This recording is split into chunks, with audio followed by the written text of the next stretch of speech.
The sirens arrived before the sun did. They echoed across narrow streets as a wall of smoke lifted slowly into the dawn sky, staining it with a muted gray that refused to clear. The city was wide awake, yet something about that morning felt eerily hollow, as if a great silence had settled beneath the noise. We have seen disaster zones before. We have studied crime scenes consumed by flames.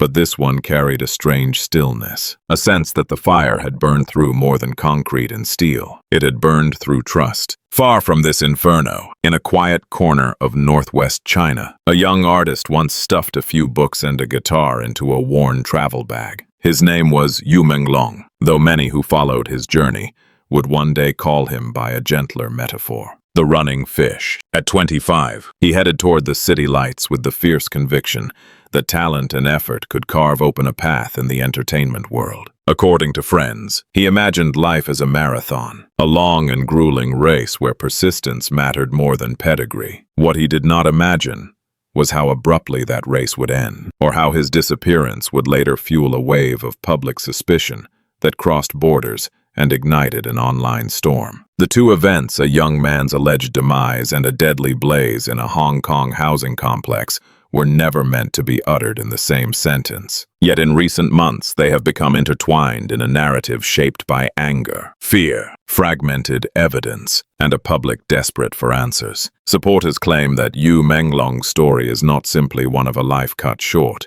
but one of betrayal, secrecy, and a system that refused to acknowledge what happened to him. Families affected by the Hong Kong fire raise similar concerns. Official numbers do not match what some first responders reported, and questions about faulty materials and neglected warnings continue to overshadow the tragedy. Nothing in this investigation demands blind belief. On the contrary, the purpose of this report is to separate documented facts from unverified allegations, to examine why two seemingly unrelated tragedies have become fused in public discourse, and to understand what these stories reveal about power, fear, and the fragile boundaries of truth. Before we explore the claims connecting these events, we must revisit the beginning where a young artist sought opportunity, found obstacles, and ultimately vanished from the road he hoped would lead him to the future. If you wish to follow this case with clarity rather than noise, we invite you to subscribe to the channel. We pursue every lead with respect for the victims and insistence on evidence. These stories deserve more than speculation. They deserve witnesses who refuse to look away. The story of Yu Menglong begins not with an accusation, nor with a crime scene, but with a quiet determination that many young artists share, a belief that perseverance can bend fate. He was 25 when he left the serenity of his hometown for a city that promised opportunity. Those who knew him describe a gentle presence, someone who preferred reading to resting, and viewed music not as a career strategy, but as a language. In his mind, the entertainment industry resembled a long-distance race. Every rehearsal, every audition, every compromise was another step forward. It was a vision built on effort and innocence, the kind that thrives only before the world reveals its sharper edges. From the vantage point we hold now, that optimism feels painfully fragile. The race he imagined did not unfold on a level track. It unfolded in a maze of shifting alliances, backstage negotiations, and invisible hierarchies. The early months were filled with the small victories familiar to young performers.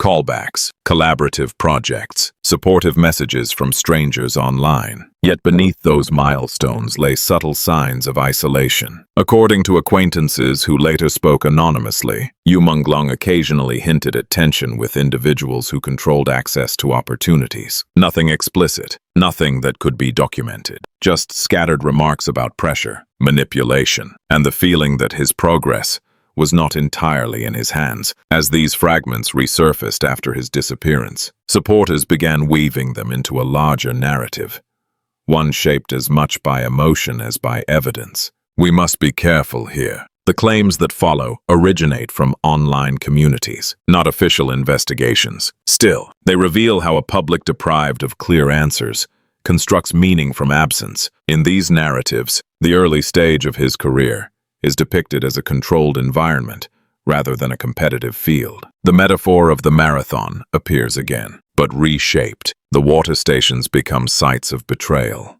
The spectators, sources of envy, the fellow runners, potential adversaries. It is said that generous offers concealed ulterior motives and that increasing social pressure pushed him toward people he believed he could trust. One name, repeated frequently in online discussions, is a man called Xiao Fan. In the eyes of the community, he embodied the contradiction at the center of the story.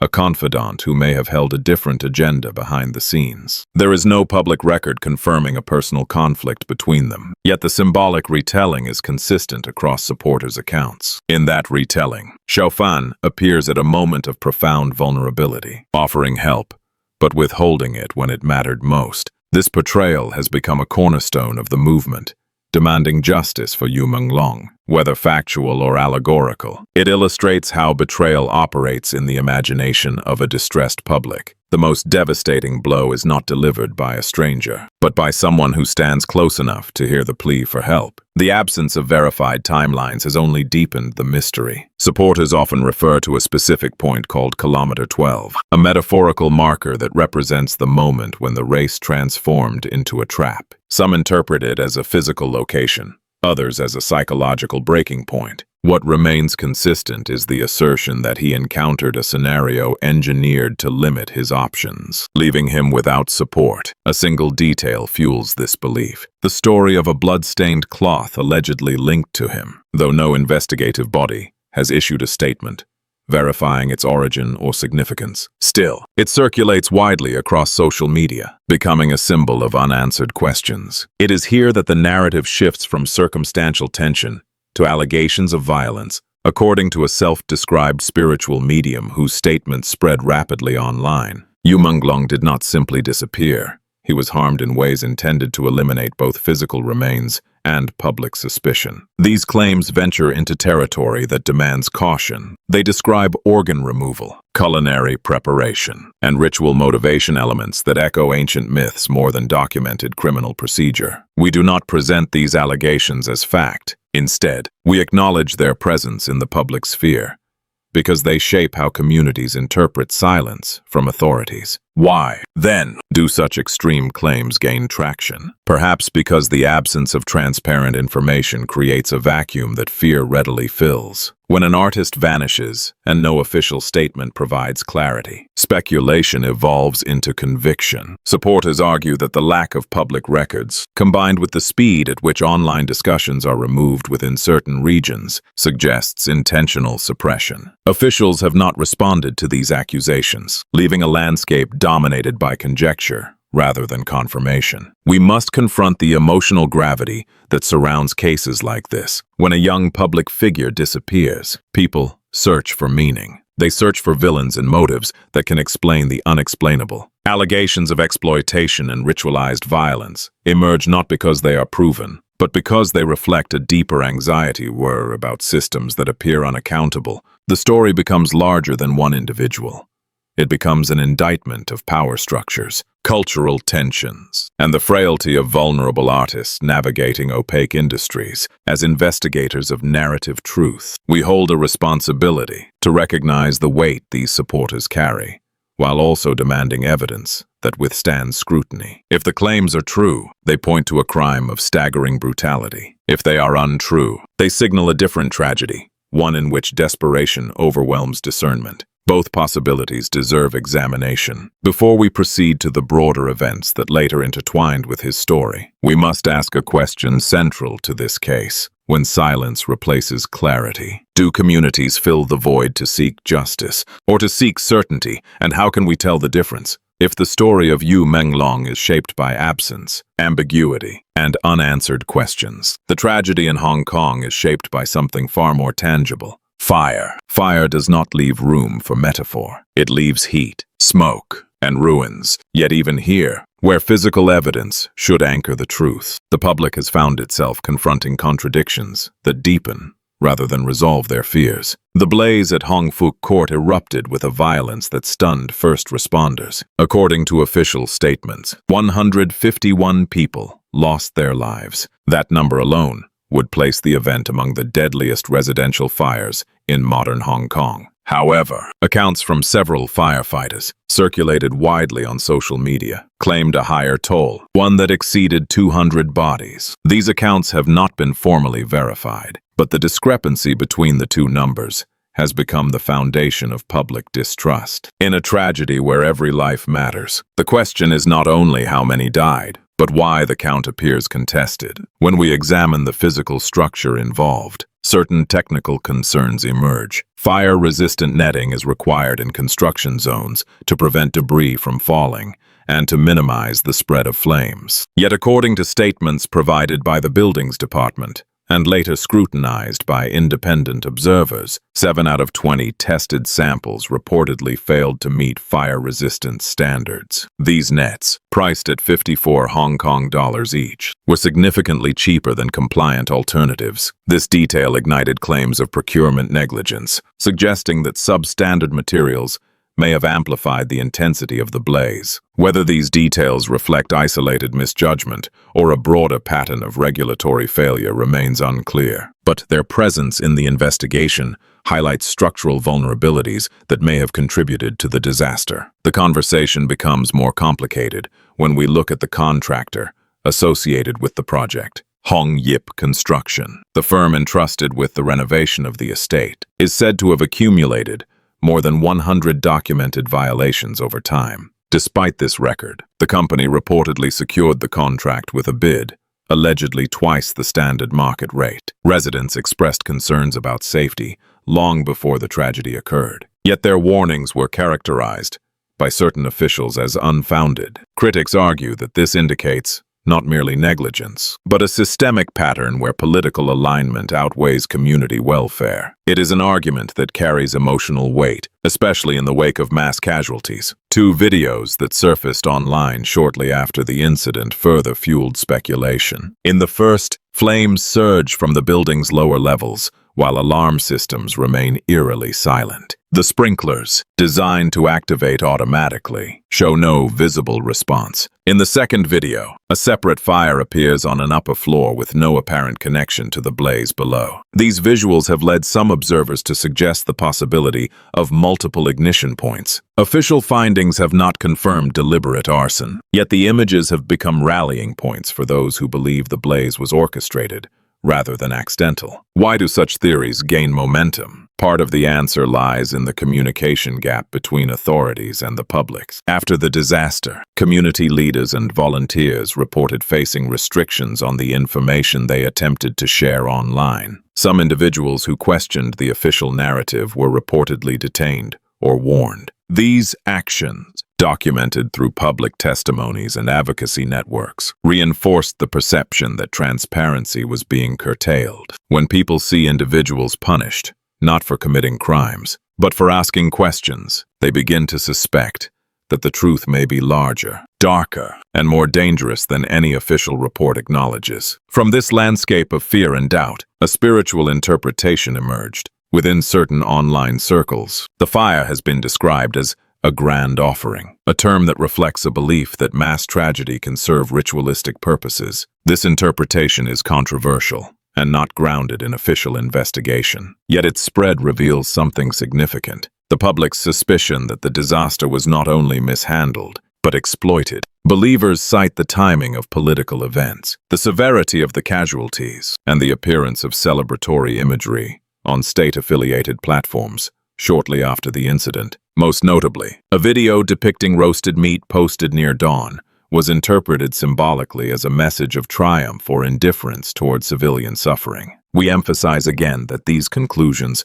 reflect subjective interpretations, not verified fact. Still, they show how grief seeks meaning where clarity is absent. At the heart of the controversy is a conflict between 2 competing narratives. The official narrative describes a catastrophic fire, exacerbated by structural weaknesses and human error. The unofficial narrative alleges a deliberate sequence of events, orchestrated to conceal corruption, eliminate inconvenient casualties, or serve purposes that cannot be publicly acknowledged. As investigators of narrative truth, we cannot dismiss either perspective outright. We must instead examine the causes of these fractures in public trust. Why do people believe their leaders would conceal information? Why do some imagine ritual motivations where others see negligence? These questions reveal a deeper crisis, a society wrestling with the erosion of institutional credibility. The tragedy at Hong Fuk Court becomes, therefore, more than a fire. It becomes a mirror,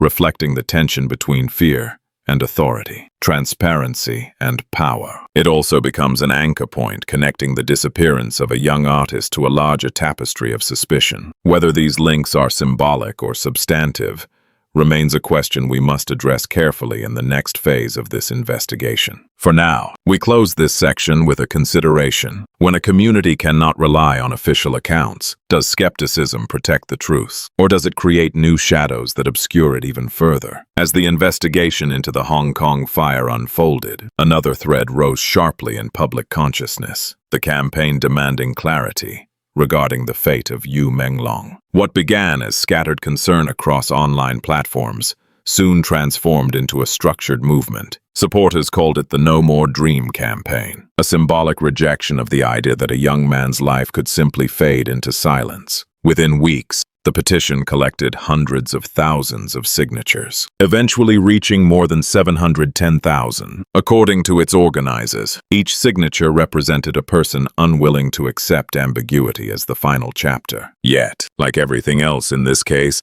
the campaign existed in tension with forces that viewed such mobilization with suspicion or hostility. Individuals who publicly advocated for answers reported a pattern of obstacles. Posts disappeared without explanation. Accounts were limited or suspended. A few organizers stated that relatives received phone calls, urging them to halt their activity. Although these accounts remain unverified by independent auditors, their consistency across unrelated testimonies strengthened the perception that the campaign was navigating a hostile environment. Whether the pressure was coordinated or incidental is difficult to determine. What is certain is the effect. A growing belief that the truth about Yu Menglong was being restrained rather than revealed. Two anonymous women emerged from this climate of uncertainty. Their identities were concealed for safety, but their actions resonated widely. According to supporters who documented the events, they placed direct calls to government offices, requesting information about the missing artist. These calls were not confrontational. They were inquiries voiced with the urgency of those who believe time is slipping away. Their willingness to contact authorities directly, despite potential consequences, became a rallying symbol for the movement. In a narrative dominated by fear, these voices became reminders that collective concern can still manifest in individual courage. Amid this atmosphere, a second figure began to attract significant attention. The actress, Chen Duoling, well known for her roles in film and television. She carried a public presence that extended far beyond the entertainment industry. It was this visibility that made the sudden change in her demeanor so alarming to observers. In recent live streams, viewers noted that her expressions appeared unusually rigid, her tone subdued, and her posture withdrawn. Supporters pointed to moments in which faint background noises resembled distress calls. Though no independent analysis has confirmed these interpretations, still, these observations evolved into claims that she was being restrained, sedated, or otherwise prevented from acting autonomously. The focal point of these claims is a modern art museum known as the Qihai Art Space. Online narratives describe it as more than a cultural venue. They portray it as a secure compound where Chen Duoling was said to be held under involuntary conditions. Supporters connected her alleged confinement to a specific date, December 5th, the birthday of a senior official. Within these circles, the date was interpreted as the deadline for a ritual purpose, linking her supposed captivity to the broader theme of sacrificial symbolism that had emerged around the Hong Kong fire. Again, we emphasize that no judicial authority has substantiated these allegations. Their significance lies not in their factual verification, but in their reflection of a public grappling with the opacity of institutional systems. At the same time, a parallel strategy emerged within the movement: internationalization. If domestic channels offered limited space for discussion, supporters sought global visibility. Unexpectedly, their opportunity came through a pop culture platform. The annual ranking of the 100 most handsome faces. Though typically a light-hearted contest, the ranking became, for this community, a vessel for protest. Each vote for Yu Menglong was described not as admiration for physical appearance, but as a signal meant to attract international attention. Advocates reasoned that once foreign media noticed the unusual surge in votes for an artist previously unknown in the West, they might investigate the circumstances surrounding his disappearance. The strategy reflected both ingenuity and desperation. Social movements often adapt available tools to elevate their message, whether those tools are petitions, hashtags, or entertainment polls. Yet the effectiveness of such approaches depends on visibility, and visibility depends on continuity. To maintain momentum, supporters circulated guides on how to vote, how to confirm eligibility, and how to bypass regional restrictions. Their communication resembled encrypted wartime instructions, shared discreetly through screenshots and coded posts. The underlying message was consistent. The world must not forget him. As the movement expanded, it intersected once again with the tragedy in Hong Kong. Some supporters interpreted the fire as evidence of a larger system of corruption, negligence, or spiritual manipulation. Others viewed it as a parallel story, another example of human vulnerability, overshadowed by institutional silence. In both narratives, the theme was identical, a demand for accountability from structures perceived as powerful, distant, and unresponsive. Toward the end of the discourse, another concept surfaced, a cultural remedy. Advocates referenced an upcoming artistic performance titled Shen Yun 2026, describing it as a counterforce to the fear and disillusionment permeating the public. In these narratives, the show represented values of truthfulness, compassion, and endurance. Whether or not the performance held any direct relevance to the allegations, its symbolic role was clear. It offered a vision of moral clarity in a landscape clouded by accusation and uncertainty. For many, it functioned as a reminder that cultural expression can be a refuge when institutional trust collapses. In examining these narratives, we must confront an uncomfortable truth. When transparency is limited, speculation becomes a form of survival. People construct meaning to protect themselves from the void. They search for connections, patterns, and explanations, even when evidence remains incomplete. Whether grounded in fear, hope, or both, these narratives reveal a society navigating its own fractures. And so we reach the threshold between allegation and aftermath. The stories of Yu Menglong, Chen Duoling, and the Hong Kong fire converge not through confirmed linkage, but through the collective psychology of a public seeking justice in the shadows. Before we move into the concluding assessment of consequences, legacy, and lessons, we leave the audience with one final question. When official silence, public grief, and online activism collide, does truth emerge from investigation or from the collective will to believe that justice must be found somewhere? When we step back from the overlapping claims, the emotional testimonies, and the fragments of evidence that shape this case, a sobering truth emerges. We are left with two tragedies linked not by confirmed fact, but by a shared sense of abandonment. A young artist disappears under circumstances that remain unclear, and a city suffers one of its most devastating fires amid questions that refuse to fade. The uncertainty surrounding both events has created fertile ground for speculation. Yet beneath that speculation lies something more concrete: the human cost of systems that struggle or fail to communicate transparently with the people they serve. For supporters of Yu Menglong, the unresolved nature of his fate continues to cast a long shadow. Their movement is not built upon courtroom documents or investigative briefings. It is built upon absence, an absence of answers, of acknowledgement, of closure. Whether the allegations surrounding him prove accurate or not, the emotional reality persists. A community feels unheard, and in their search for meaning, they have constructed narratives that reflect their fear that vulnerable individuals can vanish without official scrutiny. The story has become a symbol, not only of one man's disappearance, but of the fragility of those who lack protection within highly competitive industries. The Hong Kong fire exposes a different layer of vulnerability. Here, the casualties are real, the destruction visible, the grief undeniable. Yet even in a tragedy rooted in physical evidence, the public confronts an equally troubling question. Why does the official story fail to satisfy the need for clarity? Conflicting numbers, uncertain material quality, and reports of suppressed discussion have combined to erode trust. when institutions appear defensive rather than forthcoming. Even well-grounded explanations sound incomplete. In this space, suspicion thrives, and theories multiply. Some view the event as the result of mismanagement and negligence. Others interpret it as a symptom of deeper structural or symbolic corruption. The divide itself reveals a society unsure of how to reconcile its lived experience with its official narratives. If there is a common thread connecting these two cases, it is the public's sense that justice is slipping just beyond reach. Justice is not only the punishment of wrongdoing, it is also the presence of truth, the willingness of authorities to confront painful realities, and the assurance that no life can be erased quietly, whether through petitions, international campaigns, or acts of individual bravery. Communities have attempted to reclaim agency where they feel it has been denied.